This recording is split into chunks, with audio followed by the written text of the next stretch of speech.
Tonight,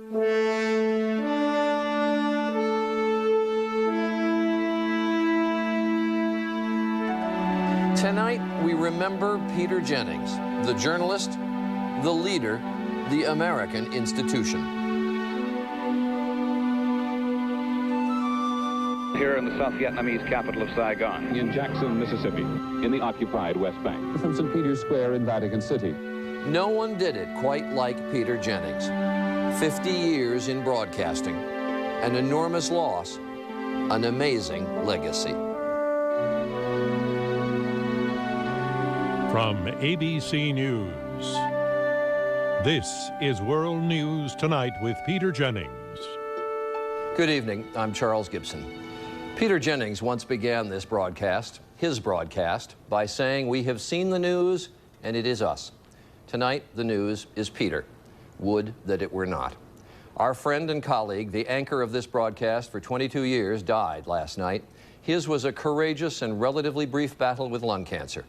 Peter died at his home here in New York. His wife, Casey, his two children, Christopher and Elizabeth, and his sister, Sarah, were with him.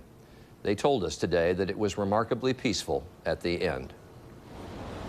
From so many parts of the country, and indeed the world today, people said they felt a special connection with Peter. Viewers, leaders, and presidents. A lot of Americans relied upon Peter Jennings for their news. He became a part of the life of a lot of our fellow citizens, and he will be missed. May God bless his soul.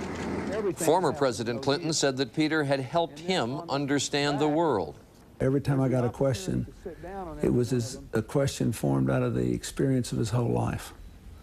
And it made me wish all other people in that position could have the benefit of that kind of rich experience. Peter's longtime competitors, Dan Rather and Tom Brokaw, talked about their mutual respect.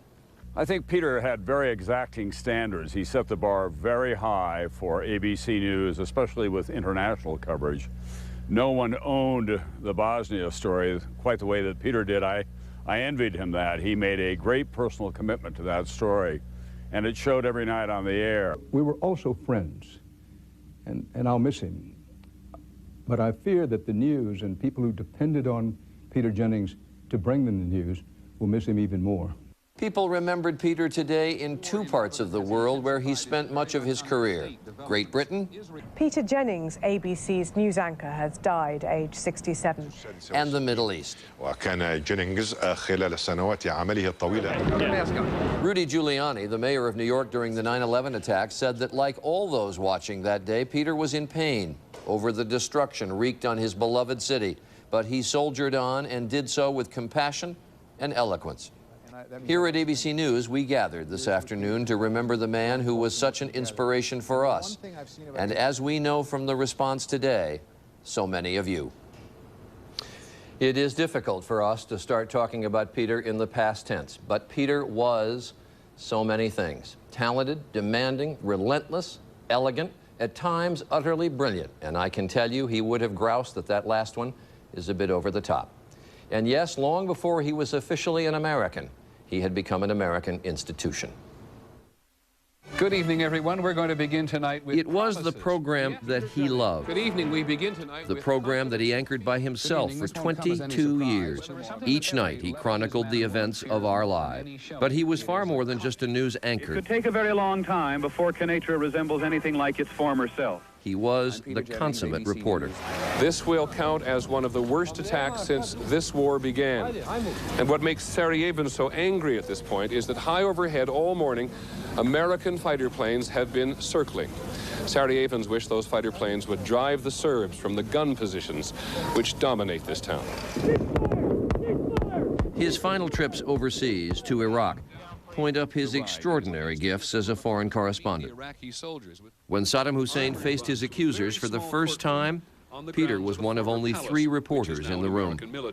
A very small group of witnesses, Iraqis and Americans, including 3 reporters, had waited only a few minutes when Saddam Hussein walked through the door. How long? 2 minutes. So too was he an exacting editor. We who appeared on his broadcasts were peppered with questions. Clarity was demanded. Seldom would a report air on World News Tonight that had not been subjected to Peter's critical eye. I get up every day thinking that something is going to happen in the world that I didn't know about yesterday, and I have the opportunity to pass some of that on to the audience. He was tough on us, tougher on himself, and he would not miss a big story. So when we learned an upper respiratory infection kept him from covering the tsunami, and then when he could not cover the death of Pope John Paul II, we knew it must be serious. And it was. I have learned in the last couple of days that I have lung cancer. Yes, I was a smoker until about 20 years ago. As always, Peter had educated himself on the subject. I've been reminding my colleagues today, who've all been incredibly supportive, that almost 10 million Americans are already living with cancer, and I have a lot to learn from them. Peter believed his voice would improve. He believed he'd beat this disease and get back to work. He could not imagine life away from work. And we could not imagine the newsroom without him. I would cover anything. I'm an incurable fire engine chaser. Journalism and broadcasting were in Peter's DNA. His father was a pioneer in Canadian broadcasting. Impatient with school, Peter dropped out of high school and was soon reporting for the Canadian Broadcasting Company. Had you planned on voting next year? Well, I don't know. I haven't decided on it yet. Do you know how many political parties there are in Canada? No, I don't. No, do you know the names of any of them? No, I don't. He always regretted his lack of formal education and never seemed to realize, as we all did, that most often he was the smartest guy in the room. I'm fascinated by everything. There's just too much going on in too many places that I just daren't miss. When the Canadian CTV network launched its first national newscast, Peter Jennings was made anchor. He was all of 24 years old. Was it your boyhood ambition to always be in broadcasting? Without question. It was. In fact, it worries me now because I think that if I hadn't got into it, I couldn't have done anything else. Covering the Democratic National Convention of 1964, Peter caught the eye of ABC. Now from our ABC studio in New York, Peter Jennings. Up 3, queuing. Tornadoes usually kill slightly more than 200 people a year. And ABC made him its anchor in 1965. He was then all of 27, and by his own admission, not ready. Coming out on 2 or 3. So ABC sent Peter on the road, giving him what he called the free education of life, covering civil rights. At about 1:15 this afternoon, a lone Negro came down and tried to enter the Lester Maddox cafeteria. Vietnam. Behind me is the emergency wing of the 3rd Field Hospital here in the South Vietnamese capital of Saigon. The Palestinian problem won't be solved, even Israelis admit. In 1972, he established the first American television news bureau in the Arab world. And like so much of Saudi Arabia, underneath all the sand, there is oil. I lived in the Middle East for a long time, and the one thing I learned after living there was that there is no one absolutely essential truth for all people. And that every time I look at a coin, I instinctively want to look at the other side. Peter Jennings is inside the village. Let's go to Peter now. When the terrorists took hostages at the 1972 Munich Olympics, Peter suspected immediately who those terrorists might be. If I were to guess at the moment at which of the commando organizations this group is to come from, I'd be most likely to narrow in on a group called Black September. He was right. The late Roone Arledge was then president of ABC Sports. We happened to hit right where Peter lived. And when you're talking about Al Fatah and Black September and these things which were alien concepts to most Americans, and certainly to most of the people working on the Munich Olympics, Peter knew all of that. I'm Peter Jennings in London. By 1978, Peter was back for a second career anchoring ABC's nightly newscast as foreign news anchor, with co-anchors Frank Reynolds and Max Robinson. I think we need a little other ion time for the U.S. senators in Moscow, little Beirut, maybe that'll go in the Middle East ion. What about the Salinger piece? News Tonight with Peter Jennings, this evening reporting from Washington. ABC's evening news program had been renamed. Peter never let any of us forget. The program is World News Tonight. Good evening from Macedonia. Good evening from what is about to become the new South Africa. Good evening from Paris. Peter was always at his best covering the big stories. Someone actually reached up and handed me a small piece of the wall that they had chipped away. It's those small moments that make up this extraordinary day. The triumphs. Challenger, go at throttle up. And the tragedies.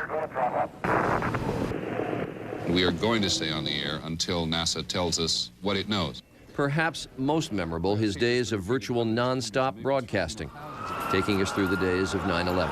It's hard to put it into words, and maybe one doesn't need to.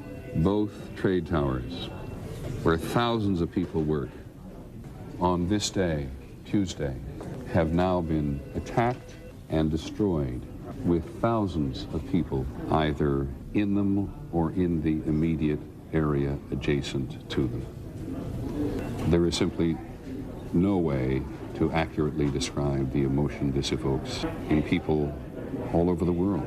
And it affected Peter emotionally as well. I checked in with my children, and who are deeply stressed, as I think young people are across the United States.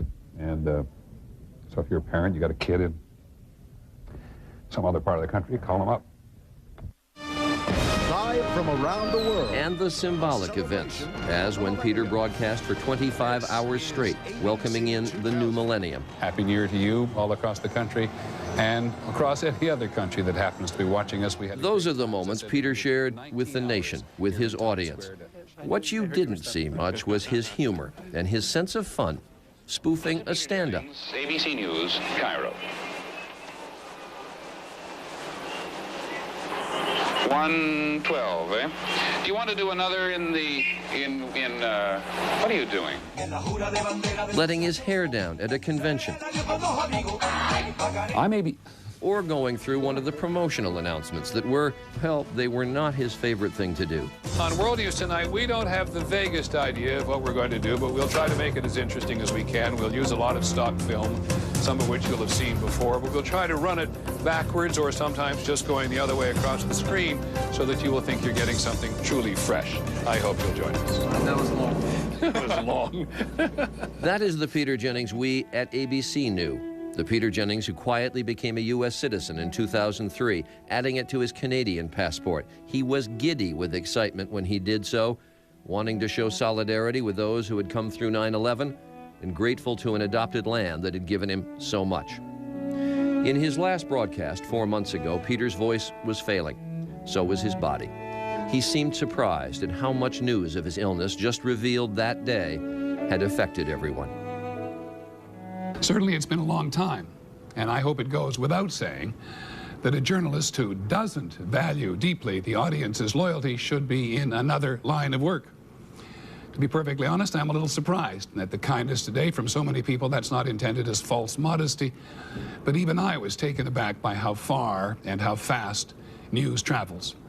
Finally, I wonder if other men and women ask their doctors right away, "Okay, doc, when does the hair go?"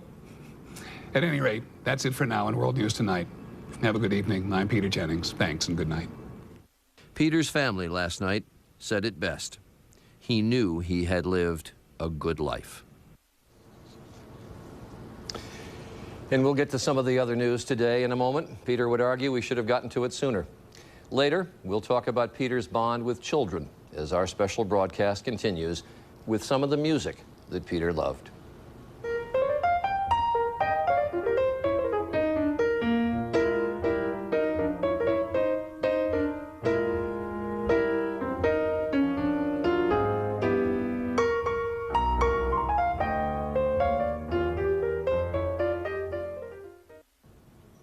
There was other news around the world today. The major story today was supposed to be the scheduled landing of the Space Shuttle Discovery early this morning. But the space agency, NASA, decided to delay Discovery's re-entry by a day because of low clouds over the landing strip at Cape Canaveral in Florida and the potential for rain. If the weather is not right at Cape Canaveral tomorrow, they will try to land Discovery at either Edwards Air Force Base in California or the White Sand Missile Range in New Mexico. And we are told the astronauts have several days of food and other supplies in case they cannot land tomorrow. In Baghdad, it was not violence, but a blinding sandstorm that forced Iraqi politicians to cancel important negotiations on a new constitution today. Sand coated the city with a gritty haze. Shops closed, flights were canceled, and hundreds of people had to be hospitalized with breathing problems. In New Mexico, President Bush signed the first overhaul of the nation's energy policy in a decade. It would give energy companies billions in loans and tax breaks to explore for oil, expand refining capacity, and develop more nuclear power. It will also extend daylight savings time by 4 weeks to save electricity.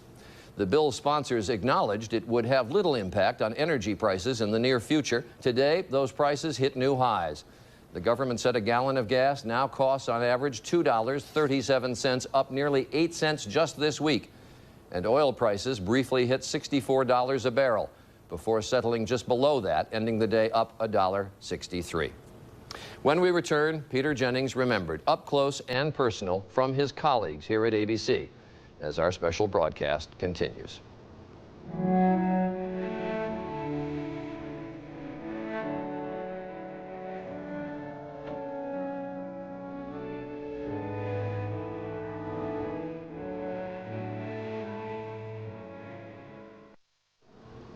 As each of us sits here today, there is a voice asking, how would Peter have done it? Would he approve? The bar he set for himself, first and foremost, and for each of us, was high. Sometimes it seemed impossibly so. So today we asked some of our colleagues, and it was not easy, to talk about what it's been like to work for someone who was so driven to get better at what he did, and to make us better as well. What I'm remembering in this moment is how compassionate and concerned Peter was about people who had problems. And I know this because he would constantly call me and say, Tim, can you help me out finding help for this person, or can you find a good doctor for this friend? Incredible concern and attention to the details of people who he knew and some he didn't even know personally who were in trouble.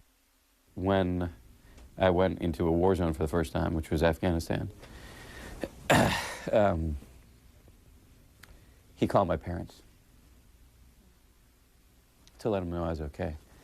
And, you know, he's the anchor of the, you know, a broadcast that 10 million people watch a night. He's got plenty of things to do. And he took time before the show to call my parents and say, your kid's all right. We'd come back and tell him things, and immediately we knew we'd get a skeptical response. Are you kidding me? That couldn't possibly, no, are you serious? And suddenly tell him the one thing in talking out the story that would make his eyes widen a little bit and said, that's interesting. Anytime we went to do a story with him, you know, his knowledge of the place, his knowledge of the names of even local warlords. For me, as a Lebanese, I was in awe of somebody from Canada that can fly into Beirut and has all this knowledge where many Lebanese would not have such grasp and such knowledge as he did. When we were about to do something live, Peter would talk in generalities about what we might do, but he would never tell me the questions he was going to ask. I never had a clue. And his response to me was, I don't want you to become stale, McWethy. And stale, I often was caught completely off guard. He loved it. I hated it. Peter never liked the ties I wore, and he would literally call my wife and say, you've got to buy him better ties. He didn't do it out of meanness. He just thought, you know, I should just look a little spiffier if I was going to be on World News Tonight. Peter asked me if I'd come to Baghdad with him, and I thought about it, and I told him I'd come, and just don't, you know, I'm not going to be racing to the really nasty scenes. He said, okay, and then he said, you know, we've got those nice big flak jackets, and we'll find one that fits you. We always took pictures on the road, and he gave me one with a little, his classic odd pen signature at the top. And what he wrote was, the brave and the not so brave, do you feel better now? The great Gorbachev interview 2 weeks before the coup. Before the interview, Peter had brought a Louisville Slugger bat and a Raggedy Ann doll for Gorbachev's grandchildren. Number one, they struck up an instant relationship. And number two, Peter thought about things like that. He really did think about things like that. He was playing with my 2-year-old daughter in the swimming pool, and he was just having a great time with her, and all of a sudden he looked up and he said, you know, I love this. I loved being a father. You know, he just, and he did. He got goofy with them. He was supposed to give a toast to the Constitution and a toast to the nation. And he had gotten done with the toast, and Justice Scalia turned to him and said, not bad for a Canadian. And he actually said to Scalia, can you keep a secret? I actually am an American now. Becoming a citizen was something very, we always take it for granted, and it was so meaningful to him.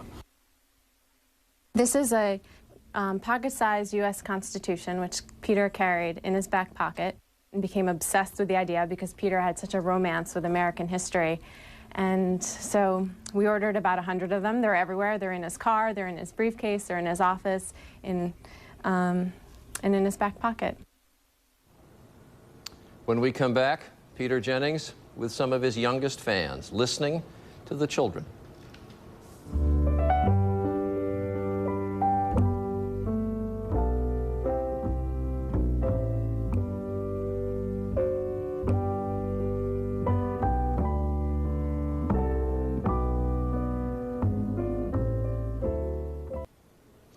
Finally tonight, the youngest audience.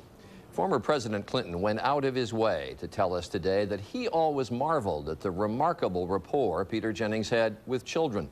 Children Peter met in the special town meetings that he did with kids, here in the newsroom or on assignment. Peter never underestimated their intelligence, and he was always invigorated by their curiosity. Here's Peter's longtime friend and colleague, ABC's Bill Blakemore. Before this was a private interview. Yeah, I know. Well, who are these characters? I don't know. Why don't you shoot them? Get a cutaway with them. That's the boy. Peter got on famously with children. Hey, I have a question. Yes, sir. Are you taking some time away from your job to watch some football? No, I was taking time away from my job to talk to you. Thank you. Valuable time, and I only did it because of her. He'd come halfway down to their level if they'd come up to his. You know, I think you're the first interview I ever did in all my life when the person I wanted to interview was sitting on my lap. How old are you? 5. This was a story about the influence of Tiger Woods. Can you finish a sentence for me? I like golf because... I like hitting the ball. Peter showed us how children could see and say things at least as clearly as adults. He used that to help adults listen. In Bosnia, Peter found a boy named Eki Fortu and recognized immediately that this child could help communicate so much about the war.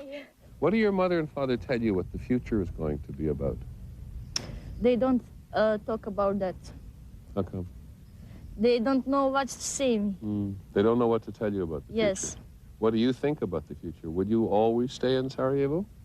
No, I think in Bosnia never war stopping. Really stopping.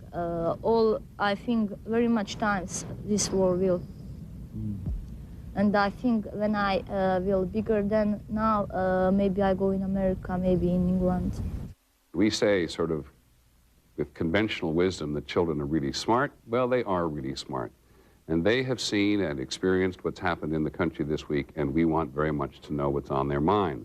He worried about children in times of national crisis, broadcast Saturday morning specials in which he listened carefully, answered their questions thoughtfully.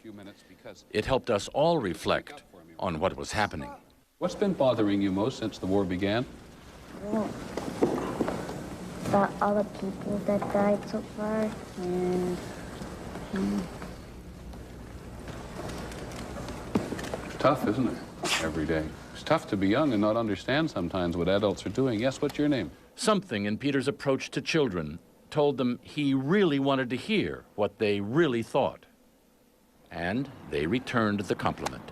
Fantastic. I beg your pardon. Are we trying to kill it? That's nice. Thank you. Bill Blakemore, ABC News, New York. And of course, there are his own children. Christopher, the poet of the family, recently graduated Phi Beta Kappa from Wesleyan University. Lizzie is 25 and working on the global fight against AIDS. Peter adored them both, and both changed plans to be in New York this summer and near their dad. And his wife, Casey, during the entire course of Peter's illness, she never left his side. She was a pillar of strength.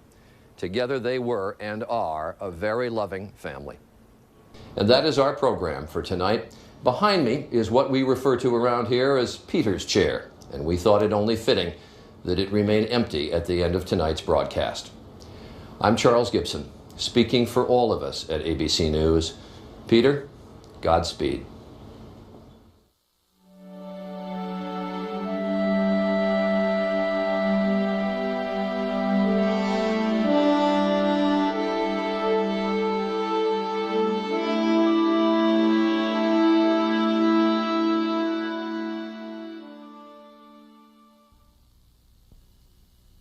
The American Broadcasting Company and ABC News mourn the passing of Peter Jennings, anchor, reporter, leader, friend.